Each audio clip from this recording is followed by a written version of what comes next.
Bago ang kanyang biglaang kamatayan dulot ng sobrang gawaing buhay, ang mahirap na kawani ng opisina ay patuloy na nagtatrabaho ng oras na lampas sa nakatakdang oras. Marahil ang kanyang malungkot na nakaraan ang dahilan kung bakit labis na nagagalit si Dahlia. Nangako siya bago namatay na kung magkakaroon siya ng panibagong buhay, mamumuhay siya ng malaya. Sinabi na sa mundo ng anime, ang pagkakaroon ng isa pang buhay ay kasing dali lang ng pagsalaksa ng kamay. Talaga namang, si Dahlia ay muling isinilang. Siya ay naging anak ng isang tagagawa ng mga kasangkapan sa Mahika.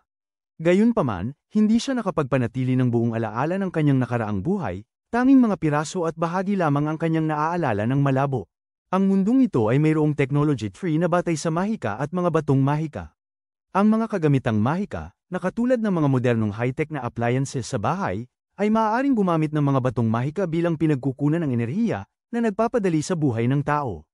Hindi tulad ng Mahika na iilan lamang ang makagamit, ang mga kagamitang Mahika ay maaaring gamitin ng lahat. Ipinakita ng kanyang ama, si Carlo, ang mga nilikhang kagamitang Mahika kay Dahlia. Magaganda at dekoratibong piraso na hinangaan ni Dahlia at tinanong kung maaari rin siyang maging craftsman ng mga kagamitang Mahika. Sinabi ni Carlo na siyempre maaari siya, basta si Dahlia nag-aral ng mabuti at naging mabuting bata. Taos-pusong ipinangako niya sa kanya na dapat siyang maghangad na maging isang manggagawa ng mga kasangkapan sa Mahika tulad niya. Kaya't nagpasya si Dahlia na matuto kasama ang kanyang ama. Gayunpaman, unang inisip ni Carlo na nagiging mausisa lamang ang kanyang anak na babae hanggang isang araw, inanyayahan niya ang kapatid ng kanilang kapitbahay, si Ilma, na maglaro sa kanilang bahay at iguhit ang kanyang naisip na mga kasangkapan sa Mahika. Hindi ito tinake ni Carlo ng seryoso sa simula hanggang sa ang dalawang babae ay lumabas sa bakuran. Nang makuha ang mga guhit ni Dahlia, nagsimula siyang makaramdam na may mali. Sa oras na siya ay tungkol sa tiningnan niyang mabuti, pinaalalahanan siya ng kasambahay na huwag basta-basta humawak sa mga bagay ni Dahlia para hindi siya maabala. Habang nagkukwentuhan sila ni Ilma, nagulat si Dahlia kung gaano kaseryoso si Dahlia sa kanyang pangarap na maging manggagawa ng mga kasangkapan sa Mahika. Nang maging mausisa, tinanong ni Dahlia si Ilma tungkol sa kanyang pangarap sa hinaharap.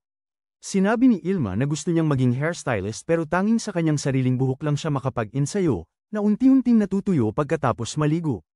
Nahikayat ng ito, agad na nagmadali si Dahlia sa kanyang kwarto, kumuha ng notebook, at nagsimulang gumuhit, na nag-iisip ng malalakas at mainit na mga hangin.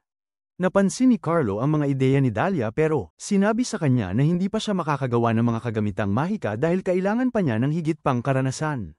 Medyo nalungkot si Dahlia dahil gusto niyang makagawa ng mga kagamitang Mahika agad. Pinakalma siya ni Carlo, binigyang diin ng pangangailangan na unti-unting gawin ang mga bagay. Mamaya, lumabas si Carlo upang pag-usapan ang negosyo kasama ang mga kaibigan mula sa guild at buong pagmamalaki siyang nagkwento tungkol sa kanyang anak na babae. Akala niya napakamakahulugang bata siya at posibleng henyo. Banibiro siya ng mga kaibigan niya tungkol sa pag-aalaga niya sa kanyang anak.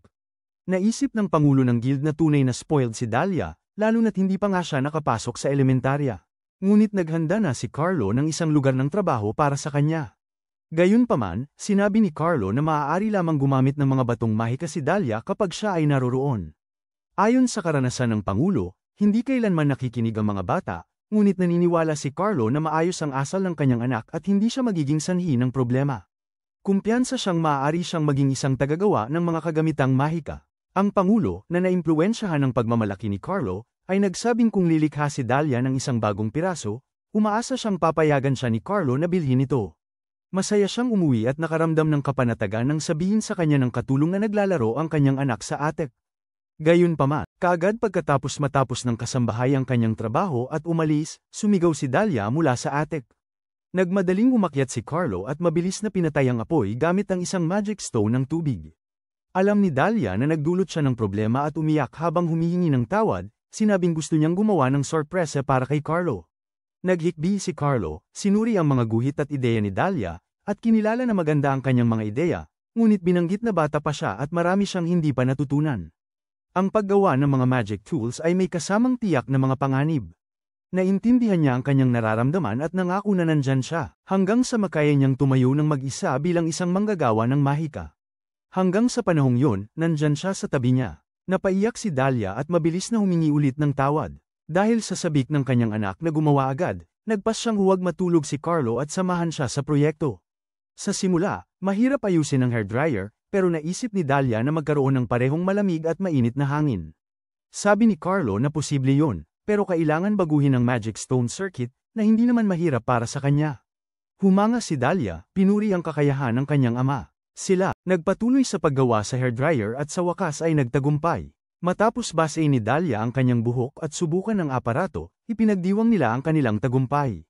Kinabukasan, dumating ang katulong ng maaga at natuklasan na nagpuyat sina Carlo at Dahlia. Siya ay naiinis tungkol sa pagpapaigting sa isang batang anak sa ganitong oras. Mabilis nilang dinala si Dahlia na antok pabalik sa kanilang kama. Habang pinagmamasdan ang kanyang maayos na anak na babae, lubos na naantig si Carlo. Pinuri din ng katulong si Dahlia sa kanyang kakayahang gumawa ng ganitong mga magic na kasangkapan. Nang marinig ito, nanginginig ang mga kamay ni Carlo, iniisip ang paglaki ng kanyang anak. Sinabi ng katulong na kahit tumanda si Dahlia, siya pa rin ang magiging anak niya. Narinig ni Carlo si Dahlia na bumubulong tungkol sa mga magic na kagamitan habang natutulog, ngunit bago siya makangiti, kinuha siya ng katulong para sa isang lecturer. Tumuloy ang panahon, at si Dahlia ay lumaki mula sa isang maliit na bata hanggang sa isang dalagang ginang. Matapos makipag-usap sa isang kaibigan, umuwi si Carlo at natagpuan si Dahlia na naghihintay sa workshop, handang simulan ang paggawa ng bagong magic na kagamitan. Naramdaman niyang hindi pa siya handa na magtrabaho ng mag-isa. Pinatagal siya ni Carlo, sinabing ang pagsasanay ang susi. Pagkatapos ay bumaba si Dahlia upang maghanda ng pagkain. Hindi naglakas loob si Carlo na sabihin sa kanya na maaaring siya ay magkakaroon ng mas matandang katulong na kapatid. Pagkatapos ng hapunan, nagpasya si Dahlia na lumabas. Sa kabila ng kanyang limitadong karanasan, umaasa siyang maging isang manggagawa ng mga kasangkapang mahika tulad ng kanyang ama, na gumagawa ng mas maginhawang mga kasangkapan para sa mga tao. Nang umuwi siya, ipinakilala siya ng kanyang ama kay Toby, isang dating katrabaho mula sa guild na tumulong sa kanya sa paggawa ng mga kasangkapang mahika. Matapos makilala si Toby, tumulong si Dahlia sa kanyang ama na maghatid ng ilang dokumento at nahuli sa malakas na ulan. Nakita siya ng kaibigan ni Carlo, si Ivano, na nagtatago at inalok siya sa kanyang bahay para sa isang mainit na tasa ng tsaa, na sinabing ito ay halos panahon ng serbesa. Pinuri niya ang talento ng kanyang ama at ang mga kontribusyon nito sa bayan gamit ang kanyang mga maginhawang kasangkapang mahika. Lumaki si Dahlia na naririnig ang kanyang ama na nagsasalita tungkol sa paglikha ng mga ligtas at maasahang kasangkapang mahika upang mapabuti ang kalidad ng buhay para sa mga karaniwang tao. Nang umuwi si Dahlia, nakita niyang bumalik sina Carlo at Toby sa ulan, ang kanilang balabal na gawa sa balat ng butiki ay basang-basa. Ang mga balabal na ito ay hindi nakakapagtaboy ng tubig at kailangang hugasan agad upang maiwasan ang masamang amoy.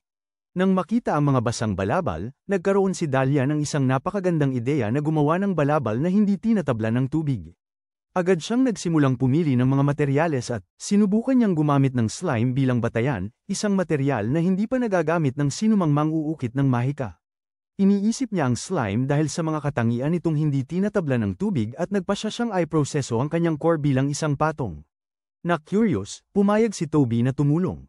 Nang makita silang nagtutulungan, ngumiti si Carlo na may lungkot.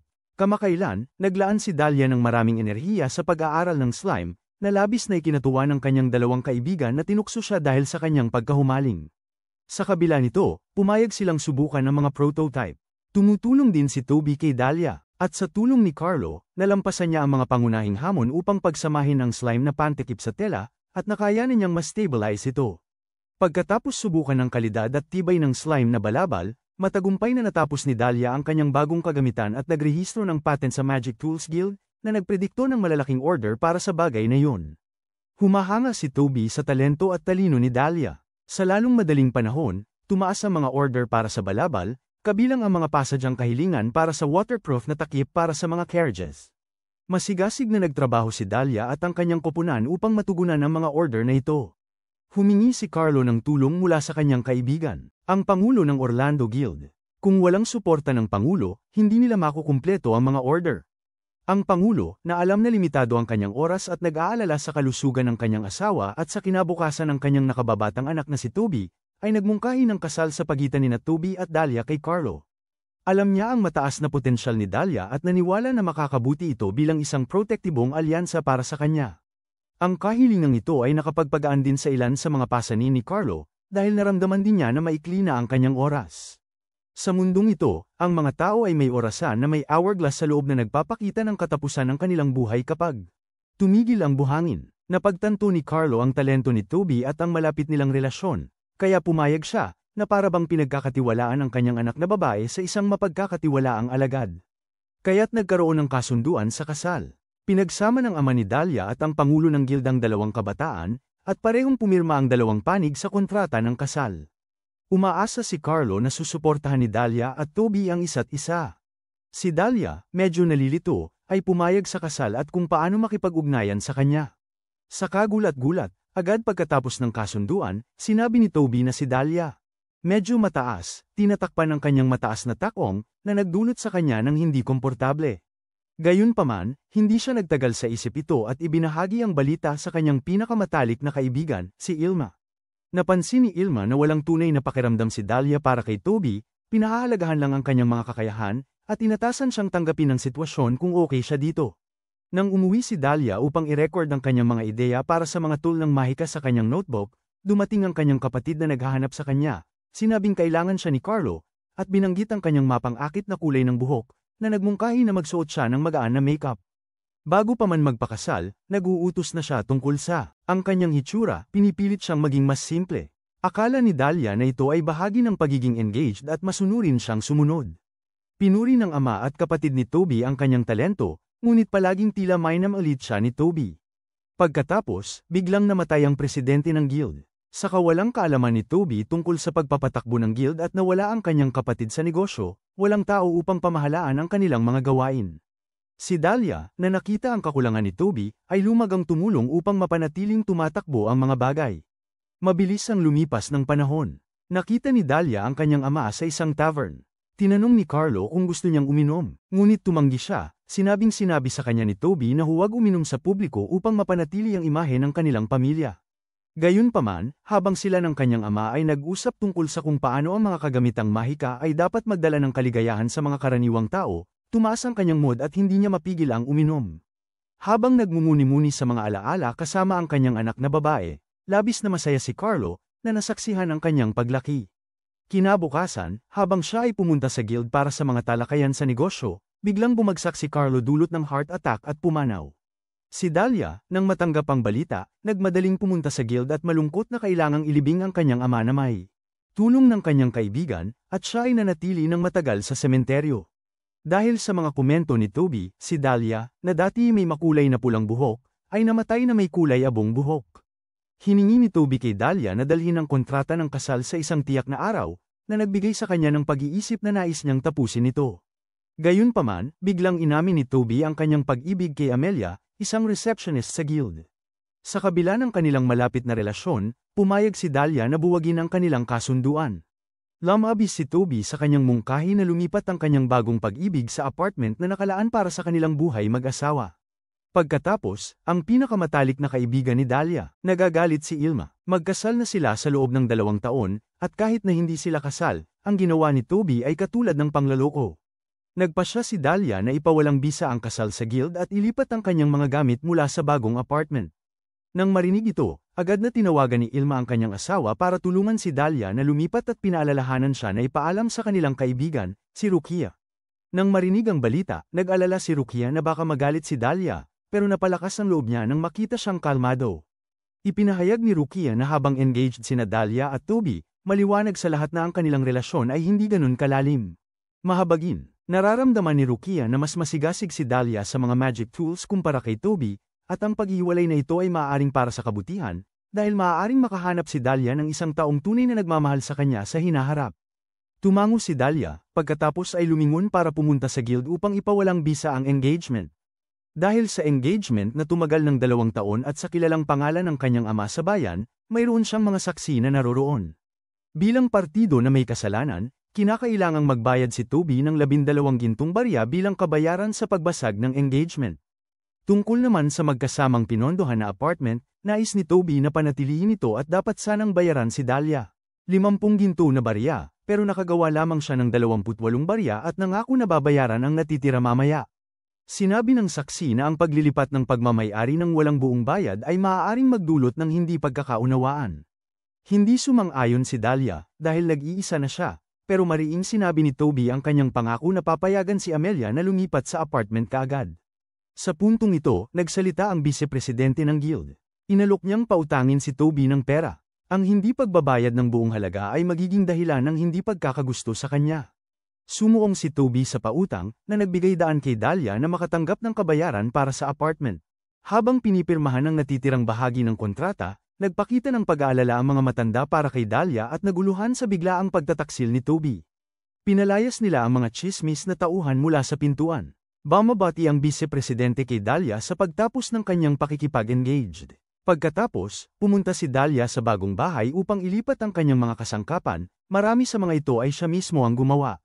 Sa panahon ng paghihiwalay, napagkasunduan na dadalhin niya ang mga bagay na ito, kabilang ang kama na inihanda niya. Pagdating niya, natuklasan niyang nakalipat na ang bagong kasintahan ni Toby at ginagamit na. Ang bagong kama, walang pakialam na inilagay ang kanyang mga damit at alahas sa aparador. Nagulat si Dahlia sa kanilang kapal ng mukha, lalo na't ang kasunduan ay formal na tinanggap na may pahintulot ng magulang at kilalang kilala sa bayan, na nagpasiklab ng tsismis sa guild ng kanilang tapusin ito. Ang kanyang kaibigan ay galit at agad na tumawag sa saksi upang muling suriin ang halaga ng kasangkapan. Humingi si Dahlia sa saksi na tumulong sa paglipat ng mga susi, dahil ang pagbabalik nito sa guild ay maaaring magdulot ng karagdagang tsismis. Matapos lumipat, bumalik si Dahlia sa tore ng kanyang ama. Ang saksi, na inaalagaan ng ama ni Dahlia, ay labis na nag-aalala para sa kanya. Tinulungan ng kaibigan niyang si Ilma at ng kanyang asawa si Dahlia na lumayo sa hindi karapat-dapat na lalaki at naghanda ng mga merienda para sa kanya. Siya ay inaalagaan ng kanyang kaibigan habang nililinis ni Dahlia ang lumang bahay. Ang huli niyang alaala sa kanyang nakaraang buhay ay ang mamatay na walang magawa sa isang desk. Determinado, nagpasya si Dahlia na sa buhay na ito, hindi siya mabubuhay na nakayuko. Nais niyang mamuhay ng mas malaya mula ngayon. Sa kabutihang palad, mayroon na siya ngayong paborito niyang trabaho bilang isang gumagawa ng mga magic tools, na nagmarka ng simula ng kanyang pangalawang buhay. Nakapagpasya siyang huwag sayangin ito. Sa galit, naniniwala siyang kung buhay pa ang kanyang ama, baka sumama siya sa pagsaway kay Toby. Pagkatapos ay magkakaroon sila ng masayang pagkain at iiwan ang kanilang galit. Nang maglaon, binisita ni Dahlia si Ilma para ipatuloy ang kanyang buhok. Narinig ni Ilma ang mga nangyari noong nakaraang araw. May isang batang babae na nagngangalang Amelia na nag-iwan ng kwintas sa bagong bahay, na maliwanag na aristokratiko. Naramdaman ni Ilma na ito ay sinadyang gawin. Kung hindi, sino ang manlilinlang sa kasintahan ng iba? Nakaramdam siya ng ginhawa na matagumpay na nawala ni Dahlia ang engagement.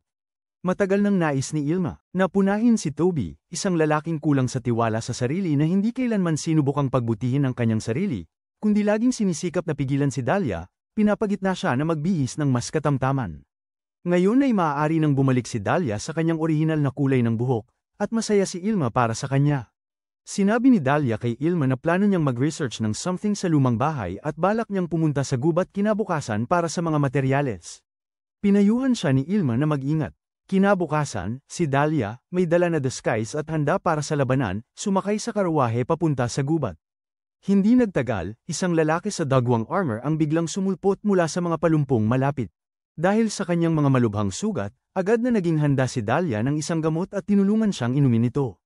Ang lalaki, labis na nagpapasalamat nang malaman na mahal ang gamot, nangako na babayaran siya pagbalik sa kabisera. Siya ay nagpakilala bilang Wolf, isang miyembro ng isang samahan sa gabi na lumalaban sa mga halimaw.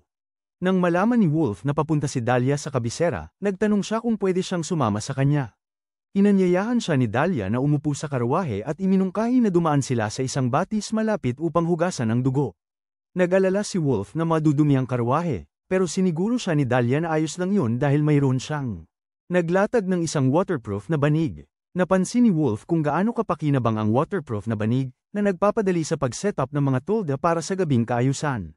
Dinala ni Dahlia si Wolf sa sapa upang maligo. Matapos maligo, si Wolf, gwapo na may kahangahangang mga mata, ay inakala si Dahlia, na nakasuot ng damit ng mga lalaki at nagtatago ng kanyang boses, na isang lalaking manlalakbay. Kalmado niyang inalis ang kanyang baluti at naligo sa ilog. Si Dahlia, nahihiya, ay nagsimulang magluto at kinuha ang coats ng kanyang ama para isuot ni Wolf pansamantala. Napansin niya na ang baluti ni Wolf ay maliwanag na pula at naisip ang mga bulong-bulungan na ang ganitong baluti sa. Ang gabi na utos ay ginamit bilang paint sa unahan dahil ang kulay nito ay nakakaakit ng mga halimaw ng pinaka-epektibo. Nang mapansin ang pag-aalala ni Dahlia, may biro si Wolf na nagbago ng usapan. Siya ay medyo masigla sa pribado at pinag-usapan ang mga sandata ng sibilyan kasama si Dahlia, na binanggit na ang mga sibilyan ay walang mga mahiwagang armas maliban sa mga kutsilyo sa kusina, na may enchantment lamang para sa pag-alis ng kalawang. Binanggit ni Wolf na ang mga armas ng militar ay pinatigas ngunit nasa panganib pa ring mabasag. Nakita niya ang mahiwagang espada ng kanyang kapitan na kayang maglabas ng apoy. Ayon sa ulat, ang gabi na utos ay may 2 walang guro na mahiwagang espada na kailangan ng isang malinis na kaluluwa at tapang na hawakan. Sa kasamaang palad, masyado siyang mababa ang ranggo para ipakita ang mga ito kay Dahlia. Pagkatapos mag-impake, nagpatuloy sila sa kanilang paglalakbay. Nagbahagi si Dahlia ng kanyang puting alak kay Wolf, na magalang na tinanggap ito. Pagdating sa kabisera, iniwan ni Dahlia ang kanyang coat kay Wolf. Gusto niyang malaman kung saan siya nakatira upang maibalik ito sa ibang pagkakataon, ngunit tumanggi si Dahlia, sinabing magkikita muli sila kung ito ay nakatakdang mangyari, at itinuturing ang coat bilang isang simbolo ng suporta para sa kanyang misyon laban sa mga halimaw. Pinasalamatan ni Wolf si Dahlia sa pamamaalam. Sa kanyang lumang bahay, si Dahlia, iniisip na ang pagkikita kay Wolf ay malamang na isang beses na pagkakataon. Malaki ang kabisera, kaya't hindi malamang na magkikita muli. Kinabukasan, ipinaalam ng Merchants Guild kay Dahlia na ang kanyang hindi tapat na ex-uyaban, si Toby, ay lihim na pumirma ng mga kontrata gamit ang kanyang patent. Ngayon na nabasag na ang engagement, hindi na niya may tatago ang bagay na ito. Agad na humingi ng tawad ang guild kay Dahlia. Isinasaalang-alang na si Toby ay apprentice ng kanyang ama at hindi nais na masira ang reputasyon ng kanyang ama. Nagpasya si Dahlia na harapin si Toby upang magpasya siyang kanselahin ang kontrata ng kusa, upang maiwasan ang anumang parusa para sa guild. Hinarap ni Dahlia si Toby, tinatanong kung bakit nakarehistro ang patent sa pangalan niya. Sinabi ni Toby na akala niya ay mag-aasawa sila at sabay nilang pamamahalaan ang isang guild, kaya pinagsama niya ang mga patent sa isang pangalan para sa kiginhawahan sa promosyon. Pero, nagalit si Dahlia hindi lang dahil sa nakaw na patent, kundi dahil natatakot siyang kung sakaling may mga problema sa mga magic tools, hindi siya mabibigyan ng agarang feedback na maaaring makasama sa ibang gumagamit. Depensibong sinabi ni Toby na ipapaalam niya sa kanya ang anumang insidente, na nagpapakita na hindi lang siya hindi tapat, kundi isang halatang magnanakaw. Tila interesado lang siya sa pag-ani ng mga benepisyo at pagkilala mula sa patent. Lumapit lang siya kay Dahlia kapag may mga problema, kaya't hiniling ni Dahlia na agad na kanselahin ni Toby ang pagpaparehistro ng patent, para maiparehistro niya ito sa kanyang pangalan. Si Toby, na nakakaramdam ng guilt, ay humiling na panatilihin ang pangalan tulad ng nairehistro noong kanilang pagpapakasal, at nagmungkahi pa na bilhin ng patent para sa mini magic furnace mula kay Dahlia. Tumanggi si Dahlia na ibenta ang patent. Ipinahayag niya na mas pipiliin ng Merchants Guild na tanggapin ang anumang parusa upang suportahan ang kanyang reklamo laban sa kanya. Si Toby, gayunpaman, ay naramdaman na si Dahlia ay may sama ng loob tungkol sa nabigong kasal. Bumabagabag, si Dahlia ay galit dahil itinuring niya si Toby bilang kapwa master ng mga magic tools, ngunit maliwanag na hindi niya pinahahalagahan ang reputasyon ng kanilang sining. Naisip ni Toby na hindi siya iginagalang ni Dahlia, at kahit nang bantang siya sa impluwensya ng guild, tinanong kung hindi siya natatakot na ang Orlando Merchants Guild ay titigil sa pakikipagkalakalan sa kanya kung hindi siya magbebenta ng patent. Sawa na, hiniling ni Dahlia na kanselahin niya ang kontrata bago matapos ang araw, o siya ay magsasampa ng kaso laban sa kanya. Nang umalis si Dahlia, lumabas si Amelia at tinanong si Toby kung naipahamak ba siya. Sinabi ni Toby na hindi ito kasalanan ni Amelia, kundi sa kanya dahil hindi niya napanalo ang puso ni Dahlia. Napansin niya na kung talagang nagmahal si Dahlia sa kanya, maaari itong magtapos sa kapahamakan. Hindi tinanggap ni Dahlia ang ugali ni Toby at agad na humingi ng tulong kay Ivanhoe mula sa Merchants Guild. Nang malaman na tinakat ni Toby si Dahlia, mabilis na ipinaalam ni Ivanhoe sa vice-presidente. Determinado si Dahlia na ilipat ang kanyang negosyo sa ibang guild. Narinig ng asawa ni Marcella, si Ilma, ang balita at nagmungkahi na simula ni Dahlia sariling gilda, na magbibigay daan sa kanya na magpadala ng mga kalakal anumang oras. Ipinahayag ni Dahlia ang pag-aalala tungkol sa kakulangan ng 4 na tagapangako, ngunit lumitaw si Pangalawang Pangulo Gabriel at sinuportahan din ang kanyang pagsisimula ng bagong gilda. Agad na inalok ni Marcella na maging tagapangako at gustong mamuhunan ang kanyang mga kaibigan, pinuri ang mga mahika ni Dahlia bilang napakakapaki-pakinabang. Ang lahat ay nagbigay ng suporta sa kanya na itatag ang kanyang sariling gilda. Si Dahlia ay kinakabahan at nagduda sa kanyang kakayahang magdala ng kita para sa kanila, ngunit ang lahat ay naniniwala na ang kanyang tubig na hindi tinatabla na tela ay nagpamalas na ng kanyang talento. Ipinaliwanag ni Gabriel na sa kanyang sariling gremyo, hindi na kailangang sumunod ni Dahlia sa mga proseso para sa mga materyales dahil direktang makakatulong ang gremyo sa kanya. Lubos na naengganyo si Dahlia sa ideyang ito. Sa kalaunan, bilang paghimok ng lahat, itinatag ni Dahlia ang kanyang sariling gremyo.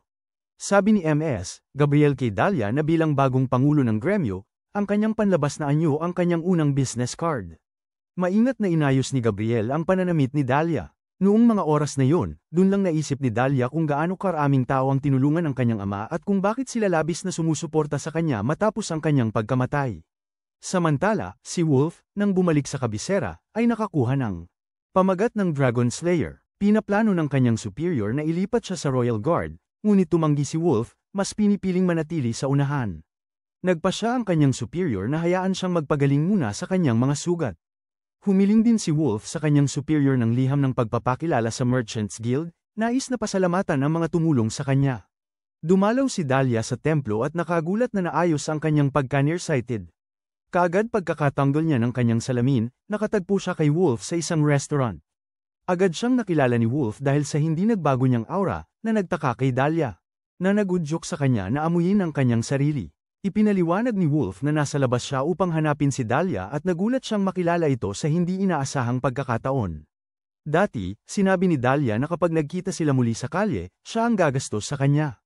Kaya't nakipagpumilit si Wolf na bilhan siya ng pagkain at pinuri ang kanyang kagandahan. Naintindihan ni Dahlia ito bilang karaniwang pambabala na madalas gamitin ng mga maharlika sa unang pagkikita, ngunit agad silang nakapag-ayos. Natutunan ni Wolf na ang balabal ay isang relikya ng ama ni Dahlia at na siya ay isang artisano ng mga mahika at nag-develop ng waterproof tela. Napansin ni Wolf na talagang nakatagpo siya ng henyo. Noon, ubos na ang kanilang bote ng puting alak, at umalis si Wolf sa mesa para mag-order ng iba. Nang mga sandaling yon, dumaan sina Toby at ang kasalukuyan niyang partner sa restaurant. Agad na lumapit ang babae kay Dahlia upang humingi ng tawad dahil sa paghihiwalay ng kanyang pakikipag-engage na sapat na malakas para marinig ng buong restaurant, na nagpalala sa pakiramdam ni Dahlia. Sa mga sandaling yon, bumalik si Wolf, narinig ang gulo. Una niyang tinanong si Dahlia kung mayroon pa siyang nararamdaman para sa kanyang dating kasintahan. Nang makita niyang umiiling si Dahlia, tumayo si Wolf, na nagpapahayag ng kanyang kaginhawaan na si Dahlia ay walang asawa at ibinubunyag ang kanyang marangal na pinagmulan. Naguluhan ang babae at si Toby, ang dating kasintahan. Mabuting langit, si Wolf ay mula sa tahanan ng Earl ng Water. Sa ilalim ng naguguluhang mga mata ng dalawa, umalis si Wolf kasama si Dahlia upang subukan ang ibang restaurant. Hindi tumanggi si Dahlia. Nang makaupo, naglabas si Wolf ng mga gamit na pangproteksyon laban sa pakikinig. Totoo siyang kabilang sa tahanan ng Earl ng Water, isang pamilyang may malaking naitulong sa kaharian. Gayunpaman, naramdaman ni Wolf na ito ay mga tagumpay ng kanyang pamilya. Hindi kanya, kaya hindi siya gaanong nababahala sa karangalan at mga patakaran tulad ng ibang mga maharlika. Masaya siyang makipag-usap kay Dahlia. Nang makita ang pagkamausisa ni Dahlia tungkol sa mga tool na pang-magic na nagbabara ng tunog, pinuri siya ni Wolf, sinabing siya ay napakakislap habang pinag-uusapan ang mga tool na pang-magic. Binanggit ni Dahlia na tila iba si Wolf kumpara sa unang pagkikita nila. Ipinaliwanag ni Wolf na karaniwan ay ayaw niyang lapitan, kaya madalas siyang nagsusuot ng mga disguise kapag nasa labas. Sa pagkakataong ito, sinadya niyang hindi magbalat kayo, umaasang makikilala siya ni Dahlia sa ang kalye. Ang usapan ay tumungo sa mga kagamitang mahika. Ibinahagi ni Dahlia na karaniwan siyang gumagawa ng mga praktikal na kagamitang mahika para sa araw-araw na gamit at hindi pa niya nasusubukan ang paggawa ng mga may maraming mahikang function, kahit interesado siya. Tinanong niya si Wolf tungkol sa mga mahikang espada na ginagamit ng kanyang orden ng kabalyero at kung maaaring palitan ang kanilang mga scabbard. Napaka-excited ni Dahlia ng pag-usapan ng mga paksa na may kinalaman sa mga kagamitang mahika, at kaya ni Wolf na makipagsabayan dahil mahilig siya sa mga mahikang espada. Binanggit ni Wolf na hindi siya bihasa sa mahika at inaasahang mamuhay na parang karaniwang tao balang araw. Sinabi niya kay Dahlia, para tawagin siyang hindi formal. Pagkatapos ng panghimagas, in-escort ni Wolf si Dahlia pauwi at binigyan siya ng pera para sa healing potion. Sinabi niyang babalik siya pagkatapos ng 3 araw para kunin ang kanyang coat at inimbitahan si Dahlia na bumisita sa isang magic tool shop sa Hilagang Distrito. Masayang pumayag si Dahlia, alam na hindi makakapasok sa tindahan sa Hilagang Distrito nang walang pagpapakilala. Kalaunan, ibinahagi ni Dahlia ang kanyang pagkikita kay Wolf kay Gabriel. Si Gabriel, na asawa ng isang maharlika, ay nagsabi na sikat si Wolf sa mga maharlika dahil sa kanyang magandang mga mata. Nang marinig na balak nilang bisitahin ang magic tool shop sa Hilagang Distrito, nabanggit ni Gabriel na ang tindahan ay eksklusibo para sa mga maharlika, nagbibigay kay Dahlia ng perpektong pagkakataon upang matuto. Mukhang masigasig si Wolf ngayon, dumating sa bahay ni Dahlia ng mas maaga sa nakatakdang oras. Agad niyang ibinalik ang kanyang coat. Sa pagkakataong ito, nagbihis si Wolf nang nakadiskubre at dinala si Dahlia sa hilagang distrito. Tulad ng nabanggit ni Gabriel, sikat talaga si Wolf sa mga maharlika dahil sa kanyang gwapong hitsura at magagandang mata, nakakuha ng pansin saan man siya magpunta. Pagpasok sa isang tindahan na pinfrequent ng mga maharlika, agad na kumuha si Wolf ng asal na maharlika at masigasig na iginigiya si Dahlia sa paligid upang tingnan ang mga magic tools. Hindi inaasahan, nakilala ng may-ari ng tindahan si Dahlia bilang isang kaklase mula sa parehong paaralan ng magic tools. Unang tumingin si Dahlia sa mga anti-eavesdropping cufflinks, pagkatapos ay sa isang lamp na ginawa ng alchemist. Binanggit niya na ang kanyang ama ay nagplano rin na lumikha ng ganitong magic lamp para sa kanya, pero sa kabila ng pagnanais, masyadong mahirap ang mga kondisyon sa produksyon, kaya hindi ito natapos. Ipinakita ng may-ari ng tindahan kay Wolf ang ilang custom magic tools at binigyan si Dahlia ng ginto na card, na nagbigay sa kanya ng walang limitasyong access sa tindahan. Ipinaliwanag ng may-ari na may utang siya sa kanyang ama, Carlo, isang pabor. Nangako siya kay Carlo na maaaring bisitahin ni Dahlia ang tindahan ng walang anumang pagpapakilala, at kung hindi nagamit, mananatiling lihim ang pabor. Mukhang may koneksyon si Dahlia na ama sa lahat ng dako. Ibinahagi ng may-ari ng tindahan na nang siya'y bata pa, tumakas ang kanyang asawa kasama ang isang empleyado, na nag-iwan sa kanya sa utang. Inimbitahan siya ni Carlo na uminom at pinag-comfort siya, hinihimok siyang huwag mag-dwell sa nakaraan, dahil lahat ay may pagkakataon na makabawi. Kaya't nakilala ng may-ari ng tindahan si Dahlia nang siya'y bata pa. Na-inspire sa mga salita ni Carlo, na imbento niya ang air conditioner, na tumulong sa kanya. Ay may mga positibong pagbabago sa kanyang kapalaran. Pahalagahan ang pagkakaibigan ni Carlo, naantig ang may-ari ng tindahan nang malaman niyang naaalala pa siya ni Carlo at humiling kay Dahlia na bisitahin ang tindahan ng mas madalas sa hinaharap. Matapos umalis sa tindahan ng mga mahika, naisip ni Dahlia ang tungkol sa kanyang ama at bigla siyang napaiyak.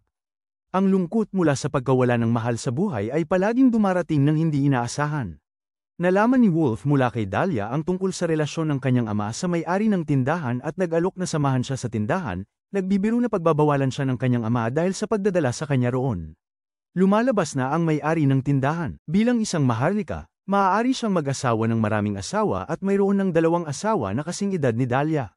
Natatakot si Wolf na maaaring magustuhan siya ni Dahlia. Mamaya, bumili sila ng tanghalian ng magkasama, at ibinigay ni Wolf kay Dahlia ang isang singsing na makakakita ng lason sa pagkain, ipinaliwanag na ang kanyang katayuan ay ginawang target siya para sa paglalason. Si Wolf mismo ay immune na sa lason at nagdala ng mga espesyal na kagamitan. Binanggit niya na maaari ni Dahlia na itago ang singsing para sa kanyang pananaliksik. Nang pumunta si Dahlia para bumili ng inumin, naalala ni Wolf ang sarili niyang ina dahil sa isang dumadaang ina at anak. Napansin ni Dahlia na hindi pa bumabalik. Pumunta siya sa tindahan ng inumin at nakita si Dahlia na inaabala ng. Bago makialam si Wolf, natakot ni Dahlia ang mga thug gamit ang kanyang mga kagamitang mahika. Ang may-ari ng tindahan, si Grateful, ay nagbigay kay Dahlia ng 2 libreng inumin. Ang pulseres na kayang gumawa ng yelo ay isa sa mga likha ng mga kagamitang mahika ni Dahlia. Isinasaalang-alang din niyang idagdag ang yelo mahika sa isang espada ng mahika, kahit na palaging tumututol ang kanyang ama sa kanyang pagsasaliksik sa mga agresibong kagamitang mahika dahil minsan ay halos masunog ang kanyang mga kamay habang siya ay nag-eeksperimento. Doon lamang nalaman ni Wolf na aksidenteng nahawakan ni Dahlia ang isang nakakaparalisa. Naka-expose ang mga buto sa isang malalim na sugat na itinago ng kanyang ama.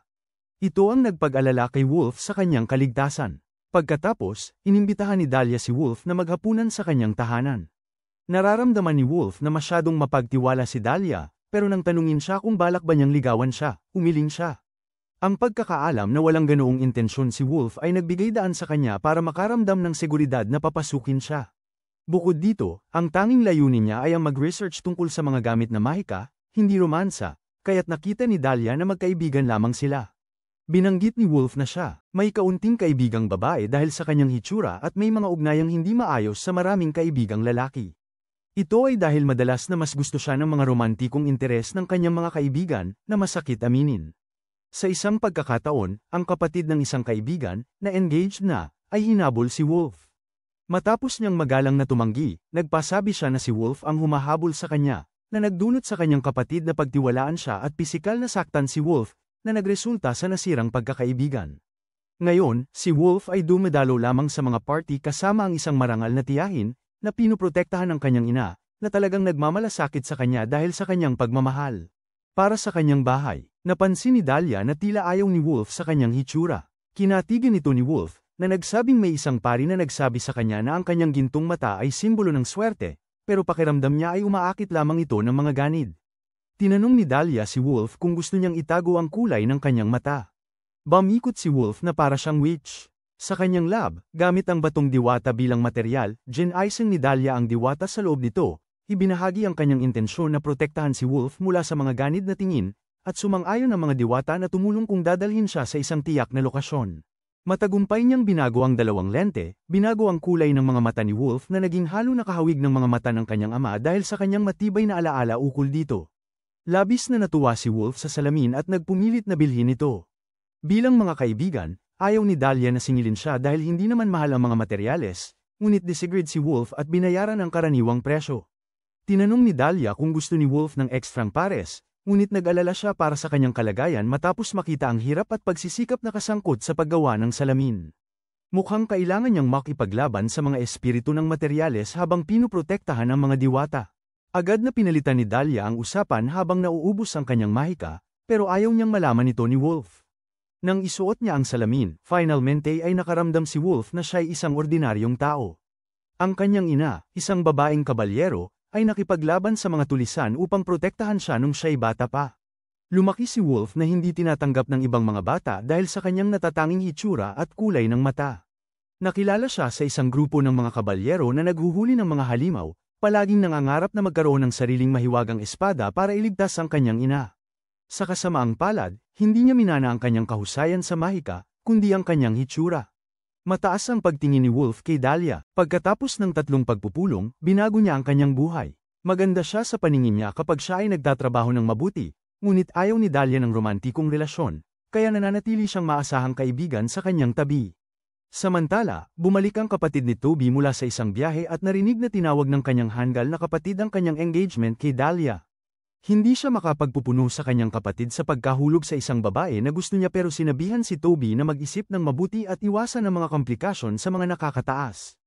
Ang pag-ibig ni Toby, si Amelia, ay anak na labas ng kapatid ng isang dating Viscount at isang katulong. Ang pagkakabukod na yun ay nagbayad ng malaking halaga para sa kanyang suporta ngunit formal na pinutol ang mga ugnayan. Ipinilit ni Toby na siya lang ang nagmamalasakit kay Amelia, pero nag-alala ang kanyang nakatatandang kapatid na baka mapahamak sila sa mga hidwaan ng maharlikang pamilya, na pwedeng sirain ang negosyo ng kanilang pamilya.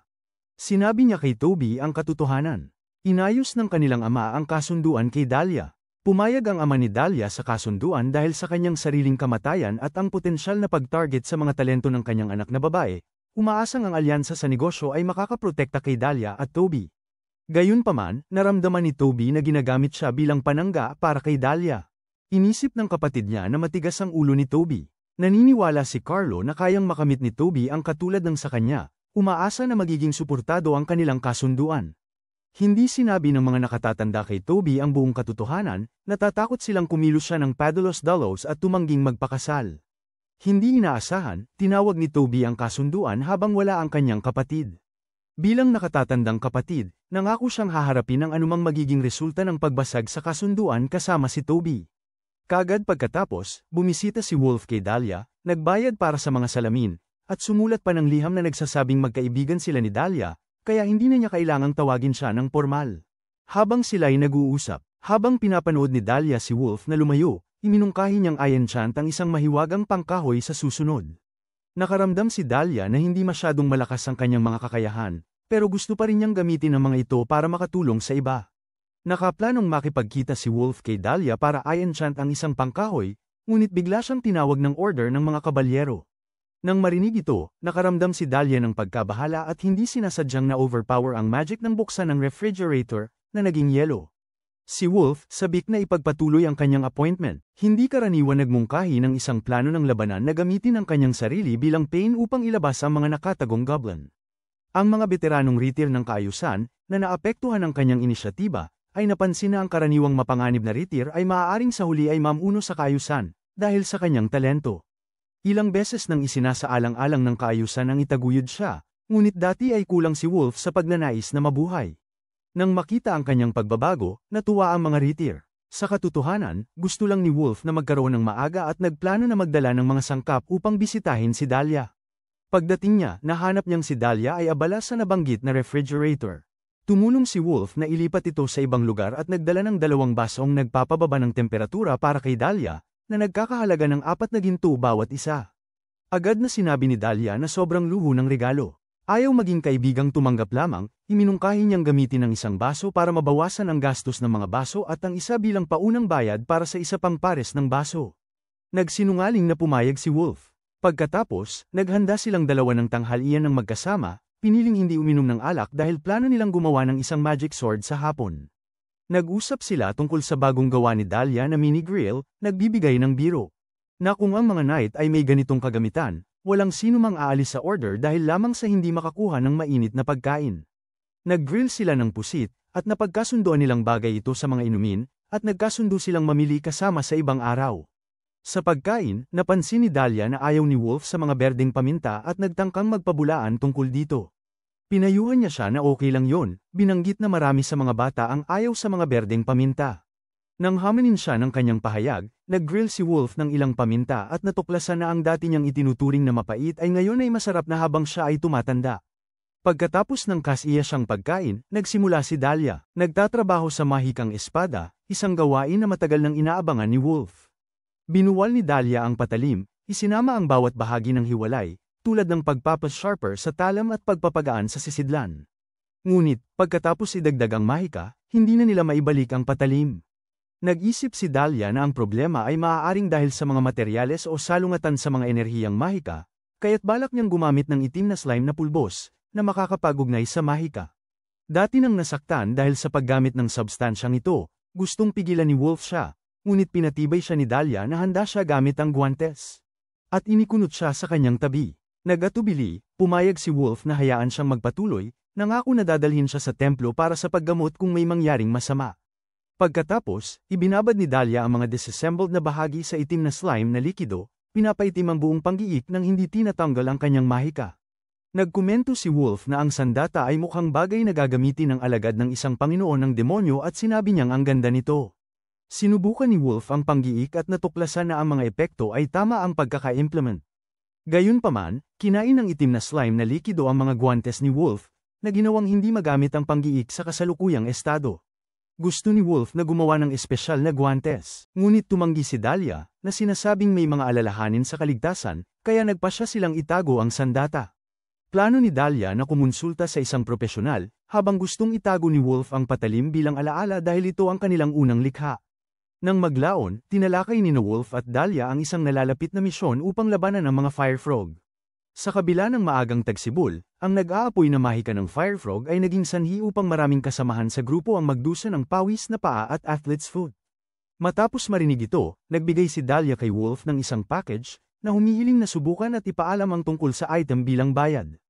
Pagkatapos ay bumisita si Wolf sa kanyang tiyahin, isang magandang batang balo, na madalas na umaakit ng hindi kanais-nais na atensyon dahil sa pagkamatay ng kanyang asawa, kaya't kinakailangan ng presensya ni Wolf sa mga social na kaganapan upang maiwasan ang mga nang-aabala. Nalaman ni Lady Athea ang tungkol sa bagong kaibigan na babae ni Wolf at naramdaman ang kanyang pag-ibig, kahit na tila hindi alam ni Wolf ang kanyang mga nararamdaman. Ang mga bagay na ibinigay ni Dahlia kay Wolf ay mga mahiwagang medyas na may 5 daliri at insoles, isa para sumipsip ng pawis at ang isa para panatilihing tuyo, na dinisenyo para sa kanyang ama na nagreklamo tungkol sa init tuwing tag-init at ayaw magsuot ng medyas. Sa kasamaang palad, natapos ni Dahlia ang mga prototype pagkatapos lamang ng pagkamatay ng kanyang ama, kaya umaasa siyang matutulungan siya ni Wolf sa pagsubok.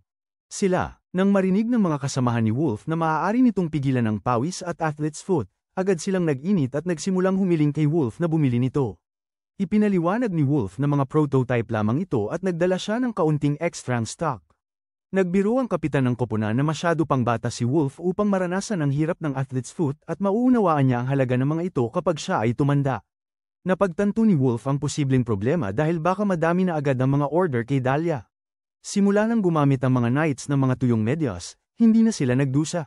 Mula sa bunny sa paa, lahat ay sabik na lumapit kay Wolf para gumawa ng mga ulat ng pagsubok. Sa huli, nakatanggap si Dahlia ng maraming ulat, kasama na ang isang order para sa 80 pares ng tuyong medyas at insoles at isang pangako ng patuloy na mga order. Ang mga ulat ng pagsubok ay naglalaman ng maraming liham ng pasasalamat.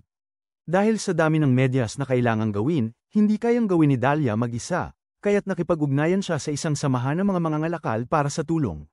Binanggit ni Wolf na ang mga knight ay humihiling ng higit pa, kaya tutulong siya at nagplano ring mamuhunan sa negosyo ni Dahlia. Maaari siyang makakuha ng maraming materyales mula sa mga frontline, kahit na nag-aalala siya na ito. Maaaring makaapekto sa reputasyon ni Dahlia dahil sila'y magkapantay at magkaiba ang kasarian. Tinanong ni Wolf si Dahlia kung dapat ba silang lumayo sa isa't isa sa publiko. Naniniwala si Dahlia na walang katapusang tsismis at sinabi niyang nakikipagtrabaho siya lamang sa mga may respeto sa kanyang kasanayan.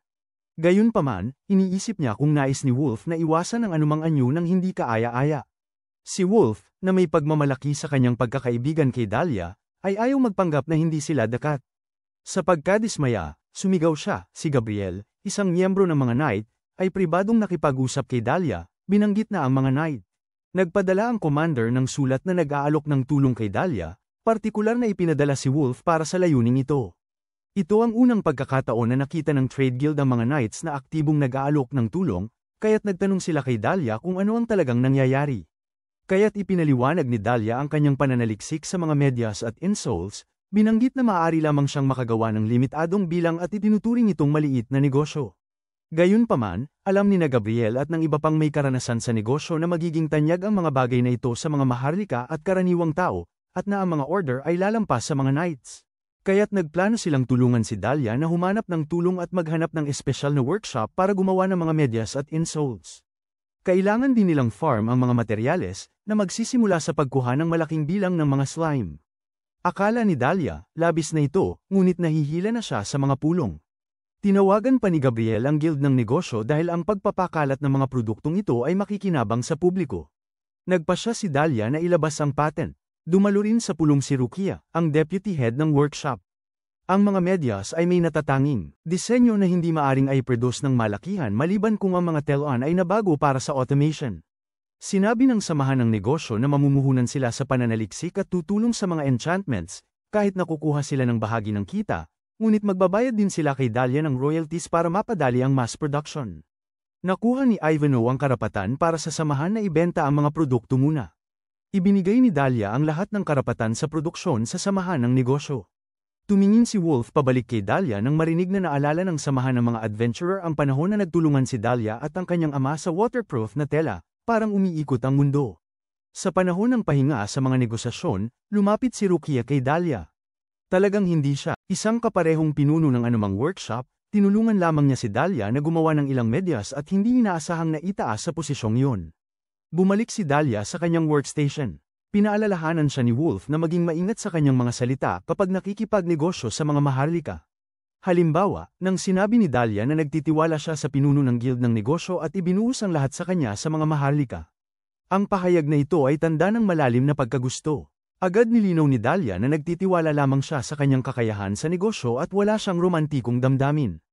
Tahimik na sinabi ni Wolf kay Dahlia na ang parirala ginamit niya ay talagang mula sa isang dula, karaniwang sinasabi ng isang babae sa kanyang minamahal sa isang romantikong gabi. Nakita ni Dahlia na ang maharlikang etiketa ay labis na nakakaabala. Nakipag-usap din si Gabriel kay Ivanhoe, na nagtanggol para kay Dahlia sa panahon ng negosasyon. Gayunpaman, bilang isang miyembro ng Orlando Guild, dapat niyang unahin ang kanilang mga interes. Ang kanyang aktibong pagsuporta sa mga interes ni Dahlia ay nagpakita ng kanyang balak na magbitiw at tulungan siya. Sinabi ni Gabriel na si Ivanhoe ay napakakakayahan at hindi pa nagtatanong kay Dahlia kung gusto niyang kunin siya. Kaya temporaryo niyang hinawakan ang liham ng pagbibitiw, sinabihan si Ivanhoe na welcome siya pabalik sa guild ng Orlando kung tatanggihan siya ni Dahlia. Samantala, nilapitan ni Ivanhoe si Wolf para alamin ang kanyang nararamdaman kay Dahlia, binanggit na nakatayo sila sa lugar kung saan namatay ang ama ni Dahlia. Agad na nagdasal si Wolf, kaya nagtanong si Ivanhoe tungkol sa relasyon nila ni Dahlia. Sinabi ni Wolf na magkaibigan sila na malapit at nagtitiwala sa isa't isa. Para kay Ivanhoe, si Dahlia ay tila isang diyosa na nakabalot sa ginto, na ang kanyang pananaliksik ay makakapaghatid ng mga uso at makakapag-generate ng malaking kita. Lumapit siya kay Wolf dahil nag-invest siya sa negosyo ni Dahlia. Ayaw niyang gamitin ang relasyon niya bilang kaibigan ng ama ni Dahlia para makakuha ng trabaho, mas pinili niyang makuha muna ang pag-aproba ni Wolf bilang mamumuhunan, humihiling kay Wolf na irekomenda siya kay Dahlia. Ibinahagi ni Ivanhoe na siya ang anak ng dating leader ng guild na nabigo ang negosyo, kaya siya nagtatrabaho sa guild ng Orlando. Hinangaan niya ang bagong negosyo ni Dahlia at alam niyang ang isang guild na walang mga mangangalakal ay magiging mahina, kaya nagpasya siyang magbitiw para tulungan si Dahlia. Siyempre, ito rin ay upang ituloy ang kanyang sariling mga pangarap. Nakakita si Ivanhoe ng potensyal para sa paglago at lakas sa negosyo ni Dahlia. Sinabi ni Wolf na maaari niyang irekomenda si Ivanhoe, pero may dalawang kondisyon. Una, hindi dapat makipagtunggali si Ivanhoe para sa kontrol ng guild, at pangalawa, dapat niyang unahin ang proteksyon kay Dahlia. Kung mapipilitang pumili sa pagitan ng guild at kay Dahlia, dapat piliin ni Ivanhoe ang huli. Pagkatapos ay binigyan ni Wolf si Ivanhoe ng isang commemorative coin bilang kabayaran sa paglipat ng trabaho. Ito ay isang mahalagang barya na inisyo noong umakyat ang hari sa trono, isang bagay na hindi sinabi ni Wolf kay Dahlia. Nang malutas na ni Dahlia ang mga utos ng Sok, narinig niya mula kay Ms. Gabriel na ang aerator na kanyang sinaliksik noon ay napaka-epektibo na nakahatak ito ng karagdagang 200 na order matapos itong madiskubre ng kaibigan ni Ginang. Gabriel, bukod dito, humiling ang kasalukuyang pangulo ng Guild ng Orlando ng pagpupulong kay Dahlia, na pinaghihinalaan ni Ginang. Gabriel na karamihan ay upang humingi ng tawad, tulad ng inaasahan ni Ginang. Gabriel, nagdala ang pangulo ng 12 gintong barya bilang kabayaran at ipinaabot ang pag-asang hindi kakasuhan ni Dahlia si Toby. Ito lamang ang kanyang kahilingan, at nag-alok din siya ng 3 taon ng karapatan na bumili ng mga materyales sa mababang halaga, kabilang ang mga bihirang materyales. Pumayag si Dahlia, humihingi ng tulong, sa paghahanap ng mga kristal ng diwata. Nang maglaon, nakipag-usap ng pribado ang presidente kay Dahlia at nagbigay ng regalo na orihinal na para sana sa kasal ni Dahlia at Toby, isang pangil ng unicorn na maaaring mag-neutralize ng mga toxins at magpagan ng sakit. Ngayon, nagsilbi itong pasensya at pasasalamat kay Dahlia sa kanyang ama. Ang hindi alam ni Dahlia ay ang presidente ng guild ng negosyo na kanilang kausap ay kapatid pala ni Wolf. Sa pagkakataong ito, si Wolf ay kumikilos bilang mamumuhunan ni Dahlia sa mga talakayan sa guild ng negosyo, at binanggit din na handa na ang mga kabalyero na tulungan si Dahlia na makahanap ng mga materyales. Sitwasyon ni Wolf ay medyo awkward. Sa kabila ng mataas na katayuan ng kanyang ama, halos iniwan siya ng kanyang pamilya. Hindi siya masyadong inalagaan, nagbigay lamang ng mansiyon at siniguro ang kanyang mga pangunahing pangangailangan, at pumayag sila sa kanyang pagpasok sa mga kabalyero. Katiting lamang ang nasabi ni Wolf sa kanyang nominal na ama. Tinanong ng pangulo ng guild si Wolf kung may balak siyang magpakasal, na sinagot ni Wolf na wala siyang ganitong intensyon.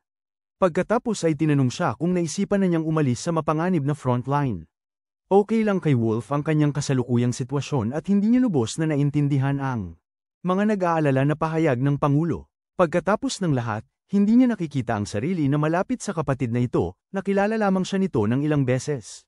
Gayunpaman, tila ang pangulo ay sabik na gampanan ng papel ng isang mabuting kapatid. Ngunit mabilis na napagtanto ni Wolf na ang mga pagkilos ng pangulo ay sanhi ng pagkakasala. Namatay ang ina ni Wolf sa pagprotekta sa pangulo at sa kanyang ina. Nakita ni Wolf ang panganib ng kanyang ina at sa kabila ng takot, kumuha siya ng sandata at nagmadaling tumulong. Palaging pinagsisihan ng pangulo ito, na parang nagdulot sila ng pasanin sa ina ni Wolf, dahilan upang mawala niya ito sa murang edad. Kung nagkaroon siya ng lakas ng loob na lumaban, marahil ay hindi namatay ang ina ni Wolf. Bagaman alam niya ang mahika, hindi niya nakayang protektahan si Wolf at ang kanyang ina. Hiniling ni Wolf sa pangulo na bawiin ang kanyang pahayag, na nagpapahayag ng malaking respeto sa dignidad ng kanyang ina bilang isang babaeng kabalyero. Ang pagprotekta sa pangulo ay naging kanyang pasya, at ayaw niyang may naramdaman na pagsisisi ang sinumang kanyang pinrotektahan. Ang atmosfera sa pagitan ng mga kapatid ay medyo awkward. Naalala ng pangulo na noong araw ng insidente, inisip niyang bumaba ng karwahe para lumaban, ngunit pinigilan siya ng kanyang sariling ina.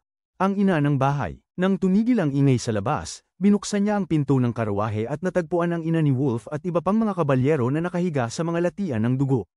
Ito ay naging isang psikolohikal na peklat para sa kanya, na nagdulot ng malaking pagsisisi sa kanyang mga panaginip. Si Wolf ay nagkaroon din ng mga katulad na bangungot. Iminungkahi ng pangulo na mag-asawa siya sa lalong madaling panahon, dahil ang pagkakaroon ng sariling pamilya ay maaaring makatulong ng malaki. Nag-alok din siya na suportahan si Wolf sa negosyo. Dahil dito, humiling si Wolf na tulungan siyang makahanap ng mga mahika na materyales, partikular ang mga fairy crystal na kailangan ni Dahlia. Pagkatapos, pinayuhan ng pangulo si Wolf na bisitahin ang kanyang ama, na binanggit na ang kanyang. Ang ama ay bumibisita sa libingan ng kanyang ina tuwing buwan. Naging sanhi ito upang mapagtanto ni Wolf na marahil mas minahal ng kanyang ama ang kanyang ina kaysa sa kanyang akala. Mula nang makilala si Dahlia, bihira na siyang nagkaroon ng ganitong mga bangungot. Sa ibang usapan, ang imbensyon ni Dahlia ng effervescent bottle ay nakahanap ng isang kagalang-galang na workshop upang tumulong sa produksyon. Lubos na nirerespeto ng manager ng workshop ang mga tagalikha at nagmungkahi ng ilang mga pagpapabuti sa disenyo ni Dahlia na nahanap niyang lubhang kapaki-pakinabang. Plano niyang isama siya sa kanyang modification book upang ipamahagi ang kita. Gayunpaman, nadama ng manager na dahil ang bote ay ang imbensyon ni Dahlia at nag-alok lamang siya ng ilang mungkahi, hindi na kinakailangan na kumuha siya ng malaking bahagi ng kita. Akala niya isinama ni Dahlia ang kanyang pangalan dahil sa simpatiya, dahil bumabagsak na ang kanyang workshop, kaya't binibigyan siya ng mas malaking bahagi ng mga benepisyo. Gayunpaman, nakita ni Dahlia ang mga katangian ng kanyang sariling ama sa kanya, isang manggagawa na mahilig sa kanyang gawa at nagsusumikap para sa kaangkupan. Mahalaga ang kanyang mga mungkahi, kaya't masaya siyang kasama siya bilang katuwang sa pagbabago ng produkto. Pumirma sila ng kontrata kung saan tutulong ang manager na pagandahin ng produkto at makihati sa kita mula dito.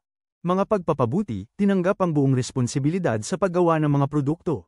Gumawa si Dahlia ng kwintas mula sa pangil ng unicorn at ginamit ito sa gabing yun. Kinabukasan, dumating si Wolf sa kanya kasama ang mga tala ng kanyang ina, na naglalaman ng mga record ng magandang asal para matutunan ni Dahlia upang makaiwas sa pagkakamali sa ibang mga maharlika.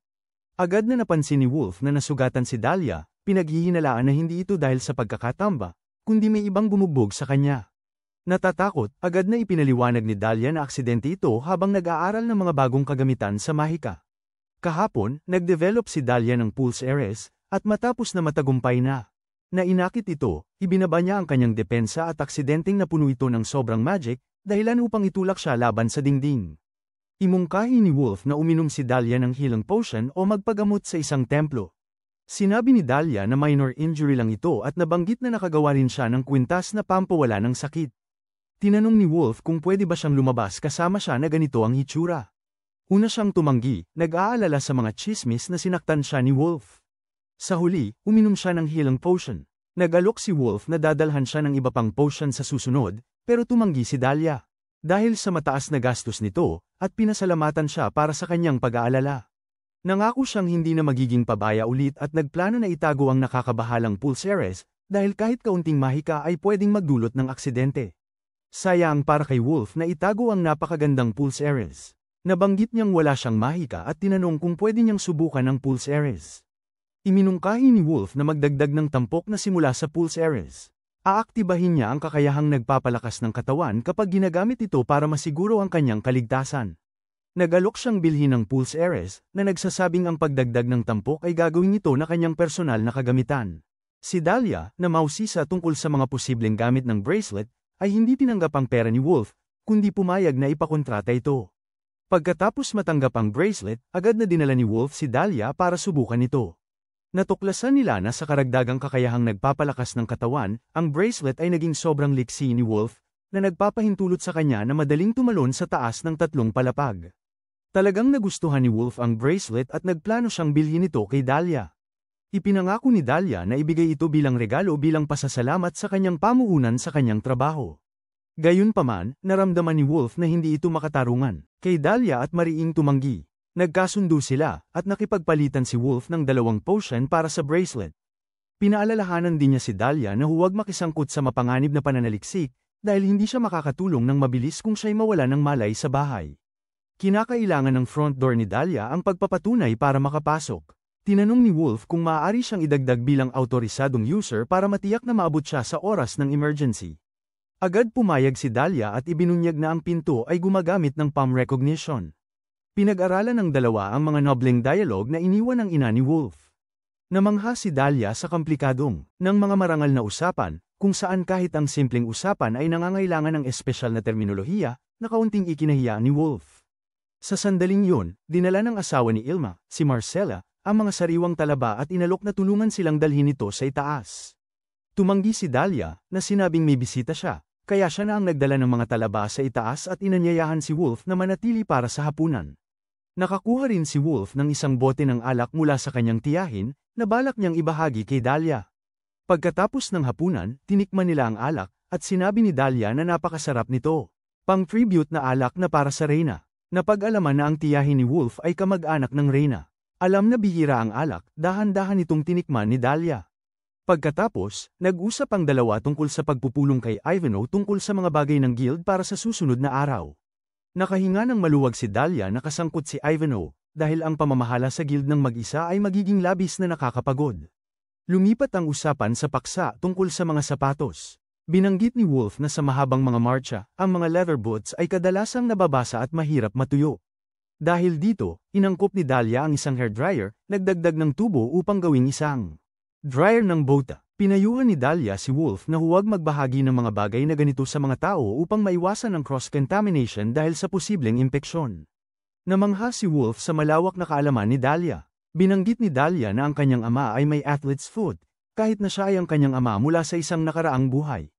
Gayunpaman, napagbintangan ang kanyang kasalukuyang ama. Ibinigay ni Dahlia ang na-modify na hairdryer kay Wolf, na iingganyuhin siyang gamitin ito sa military camp. Nakaramdam si Wolf ng déjà vu, nag-aalala na maaaring humantong ito sa mas maraming utos.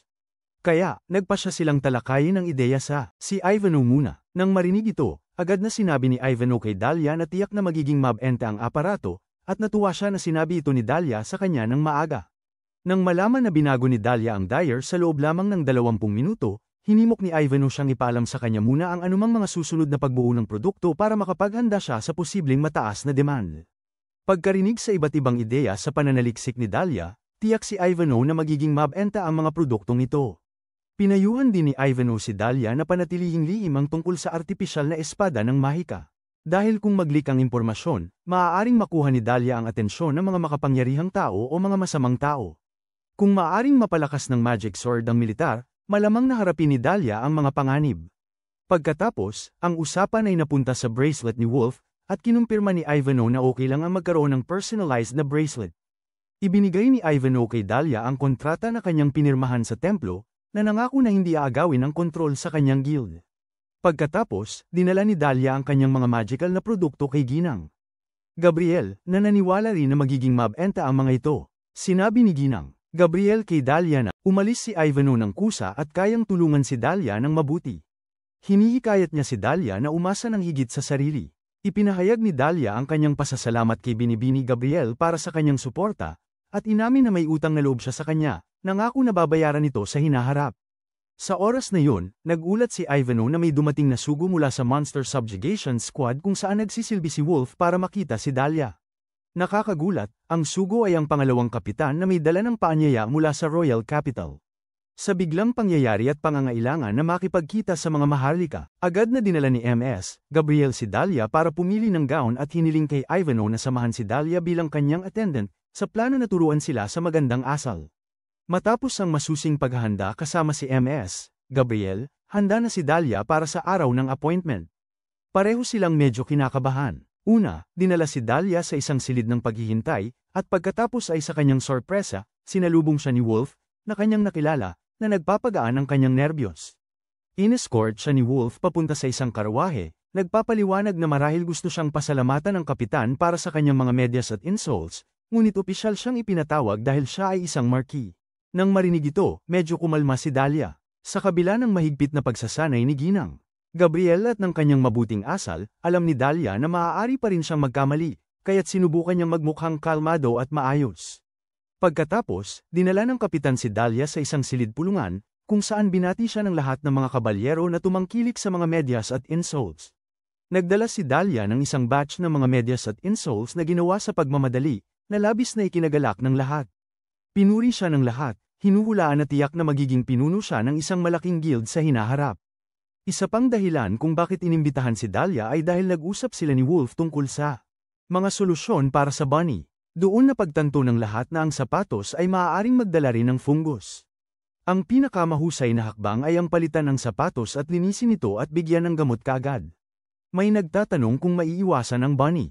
Kinatigan ni Dahlia na maaari itong maiwasan, at inilarawan ang mga maagang sintomas, tulad ng pagputi ng balat sa mga daliri ng paa, malambot, at mahirap gumaling. Tumingin si Wolf kay Dahlia na may halo ng simpatiya at kasiyahan.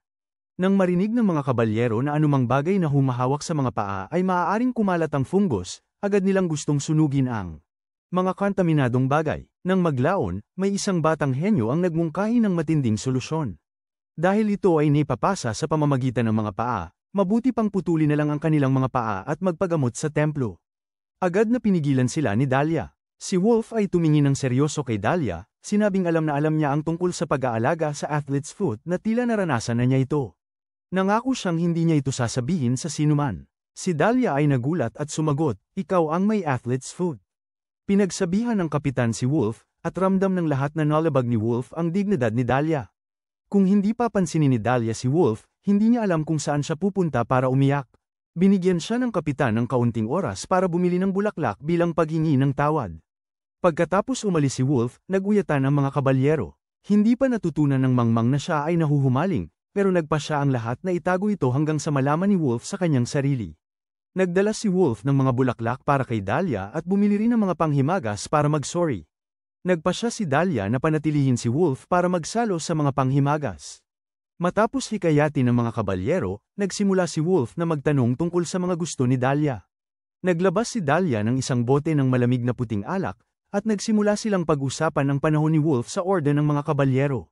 Ipinaliwanag ni Wolf na kinakailangan ng mga kabalyero na ibahagi ang kanilang mga lihim sa isa't isa ngunit hindi sa mga banyaga, upang bumuo ng ugnayan sa pagitan ng mga kasama. Nang makita ang pagkausisa ni Dahlia, inimbitahan siya ni Wolf na magpalitan ng mga lihim, na nangangako na itatago nila ang mga sinisiwalat ng isa't isa. Si Dahlia ang unang nagsalita. Ipinahayag niya na umalis ang kanyang ina sa tahanan agad pagkatapos siyang ipanganak at nag-asawa muli. Wala siyang mga alaala ng kanyang ina. Bagamat tunay na nagmahal ang kanyang mga magulang sa isa't isa hanggang sa kanyang kapanganakan, hindi kailanman nagsalita ng masama ang kanyang ama tungkol sa kanyang ina. Nang makita lamang ni Dahlia ang kanyang ama sa luha na natagpuan niya ang isang liham sa mesa mula sa pamilya ng kanyang ina, na nagpapalam sa kanila tungkol sa pagkamatay ng kanyang ina. Ang liham ay nag-iwan lamang ng address ng sementeryo. Nakaramdam si Dahlia ng sama ng loob sa kanyang ina, ngunit napagtanto niyang mahal pa rin siya ng kanyang ama. Sa huli, binitiwan ni Dahlia ang kanyang galit. Ang tanging iniwan ng kanyang ina sa kanya ay ang parehong kulay ng buhok. Pagkatapos ay ibinahagi ni Wolf ang kanyang sariling kwento. Ang kanyang ina, isang gwardyang kabalyero para sa isang dukesa dahil sa kanyang kagandahan at kakayahang gumamit ng yelo na mahika, ay naging pangatlong asawa ng isang maharlika. Si Wolf ay isinilang na walang mga kakayahang mahika at iniwan ang kanyang pamilya. Natutunan niya ang sining ng espada mula sa kanyang ina. Sa edad na 10, inatake ang kanyang convoy at 20 kabalyero, kasama ang kanyang ina, ang namatay. Dahil sa proteksyon ng kanyang ina at ng ibang kabalyero, nakaligtas ang dukesa, ang kanyang kapatid, at si Wolf. Malubhang nasugatan, si Wolf ay ipinadala sa isang templo para sa pagpapagaling. Sa oras na siya ay nakabalik sa bahay, natapos na ang pagsubok. Lahat ng kamag-anak ng pangalawang asawa na responsable sa atake ay namatay na at siya mismo ay ipinadala sa isang kumbento. Si Wolf ay nasa sakit, ngunit pagkatapos ng isang kamakailang pag-uusap sa kanyang kapatid, napagtanto niya ang kanyang. Ang kapatid ay nagdurusa rin. Si Wolf ay naghahanap ng mahiwagang espada dahil nararamdaman niyang hindi niya naingatan ng maayos ang kanyang ina. Gayunpaman, hindi na siya nakagapos sa nakaraan. Pareho silang nagpasyang bisitahin ang mga puntod ng kanilang mga magulang sa lalong madaling panahon. Ibinahagi ni Dahlia na siya ay sinasaka ng isang paulit-ulit na bangungot kung saan siya ay namamatay sa pagkapagod sa kanyang mesa, at hindi makahanap ng tulong. Si Wolf, na naantig sa kanyang pagkalumbay, ay tiniyak sa kanya na palagi siyang tutugan sa kanyang mga tawag para sa tulong. Sinabi ni Dahlia na ang panaginip ay nakaimpluwensya sa kanya upang magpat-adaptar ng mas proaktibong saloobin sa buhay. Pinuri siya ni Wolf, sinabing siya ay kasing buhay, at masigla tulad ng isang Dahlia. Nagbiro siya, matapos ang kanyang kampanya, binisita muli ni Wolf si Dahlia. Sinabi niya sa kanya na ang isang pulse heiress na ginawa niya ay nakapagligtas sa isang batang itinapon mula sa langit ng isang halimaw.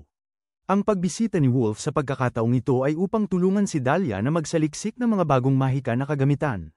Ipinagsama ni Dahlia ang lupa at itim na pangit upang matagumpay na ma-neutralize ang nakasisirang epekto ng itim na pangit. Siya ay nagbibigay ng mahika sa mga bahagi, ngunit mahina ang mga resulta dahil ginamit ng kanyang mga magulang ang tubig na mahika, na hinaharang ng lupa. Kailangan nilang palitan ang mga materyales. Naisip ni Dahlia na magdagdag ng pulbos ng unicorn sa halo. Ang kanilang unang tagumpay sa itim na slime na sandata ay tila himala sa pagninilay. Sa sandaling yun, nagkaroon si Dahlia ng ideya na takpan ang unang sandatang kanilang binuo ng pulbos ng lupa na slime. Sinubukan nila ito at natuklasan nilang hindi ito nag-aapoy ng laman. Nang nalapit na si Dahlia sa sandata, mabilis na pinigilan siya ni Wolf at sinuri ito mismo. Kinumpirma niya na ang sandata ay nawalan ng corrosive na katangian at napanatili pa rin ang mahika ng espada. Bago sila ipagdiwang, nagsimulang gumalaw ang pangigpaw. Nagduda si Dahlia na mayroong mahika, pero natakot si Wolf na baka ito'y may masamang espiritu. Napagpasyahan nilang itabi ang pangigpaw pansamantala. Pagkatapos, nakahanap si Dahlia ng kaliskis ng salamin mula sa ahas, isang napakabihirang materyal. Sa unang pagkakataon ay inisip niyang ito ay kaliskis ng bahaghari dahil sa maganda nitong kulay. Ipinaliwanag niya na ang kaliskis ng ahas na bahaghari ay maaaring magpakita ng mga tanawin sa hinaharap sa oras na maproseso, habang ang kaliskis ng ahas na salamin ay makakakita sa mga nakatikip. Iniisip ni Wolf na maaaring maging kapaki-pakinabang ang katangiang ito laban sa mga halimaw. Nagpasya si Dahlia na subukan ito, ngunit sa sandaling hinawakan niya. Ito, ang kaliskis ay naging pulbos at nagpakita ng isang tanawin ng Wolf na inaanyayahan siyang sumayaw sa isang bola. Lumalabas na ito ay isang kaliskis ng bahaghari na ahas, at nakatagpo sila ng isang mahalagang bagay. Pareho nilang nakita ang eksena ng sayawan, ngunit pumayag silang marahil ito ay isang ilusyon. Biro ni Wolf na kung hindi, kailangan niyang matutong sumayaw. Ang ilusyon ng sayaw ay marahil nagbigay liwanag sa kanilang relasyon. Si Gabriel ay naging mausisa sa estado ng relasyon nila Dahlia at Wolf, lalo na't lumalaki ang negosyo ni Dahlia at malamang na makakatanggap siya ng mga alok ng kasal sa lalong madaling panahon. Binanggit ni Dahlia na hindi niya naisip ang tungkol sa kasal at lumingon upang makipag-chat kina Ivano at Gabriel, nagtatanong kung posible bang makapag-asawa ang anak ng Maharlika sa isang pamilyang mangangalakal. Sinabi ni Gabriel na hindi ito malamang at binanggit na ang pamilya ni Wolf ay maaaring itaas sa marquee, na magdadala ng mga hamon at inggitan, lalo na para sa mga babae ng pamilyang Marquezes. Iminungkahi ni Ivano na kung ang isang mangangalakal ay makapagpalawak ng kanilang kumpanya upang maging itinalagang tagapagtustos para sa Royal City at makakuha ng pamagat na baronesa sa pamamagitan ng pagsuporta ng mga mataas na ranggong Maharlika, maaaring isaalang-alang ni Wolf ang pag-aasawa sa pamilyang mangangalakal. Sumang-ayon si Gabriel na ito ay isang posibilidad. Ipinahayag ni Ivano na magtatrabaho siya ng walang pagod upang palakasin at paunlarin ang guild ng mga mangangalakal upang maisama si Wolf sa pamilya ni Dahlia. Mamaya, kumain ng hapunan si Dahlia kasama ang ilang malalapit na kaibigan na sumuporta sa kanya sa kanyang mga negosyo at nabasag na pakikipag-engagement. Nagdiwang din sila sa pagbubukas ng mga bagong tindahan nina Ilma at Rukia. Muli niyang napanaginipan ng kanyang ama at nagpa siya na bisitahin ang kanyang libingan kinabukasan. Plinano ni Wolf na bisitahin ang libingan ng kanyang ina, kaya nagpunta sila sa sementeryo sa labas ng kabisera ng magkasama, ngunit naghiwalay pagdating. Unang binisita ni Wolf ang libingan ng kanyang ina, nagmumuni-muni sa kanyang nakaraan. Pagsalungat sa bahay, ngunit sinabi niya na mayroon na siyang kaibigan na gusto niyang protektahan, isang taong napakakakayahan. Nais niyang malampasan ang kanyang ina at protektahan si Dahlia, tinutupad ang kanyang pangarap mula pagkabata na maging isang kabalyero na nagbabantay sa iba. Samantala, sinabi ni Dahlia sa kanyang ama ang tungkol sa mga kamakailang pangyayari, mula sa pagputol ng kanyang pakikipag-engagement hanggang sa pagsisimula ng kanyang negosyo at kung paano tinulungan ng mga kaibigan ng kanyang ama. Ipinahayag niya na patuloy na inaalagaan siya ng kanyang ama kahit pagkatapos ng kanyang kamatayan. Bagaman hindi pa ganap na nasa tamang gulang, determinado siyang maging matagumpay sa negosyo ng mga kagamitan sa mahika at balang araw. Lumampas sa kanyang ama, nakakaramdam ng hindi gaanong kalungkutan sa paligid ng mga maasahang kapartner. Nang magkita sila muli sa labas ng sementeryo, pinag-usapan nila ang mga susunod na plano para sa mga mahiwagang espada, nagkasundo silang gumawa pa ng higit sa hinaharap. Habang nakatakdang ang kanilang mga plano sa negosyo, ang kanilang pag-unawa sa isa't isa at dahan-daang pagkamalay sa mas malalim na damdamin ay nakakainis na nahihirapan. At sa nakakatawang paraan, nag-isip si Dahlia, sino ang nagtatapos ng serye ng romance na nakatuon sa amag ng paa.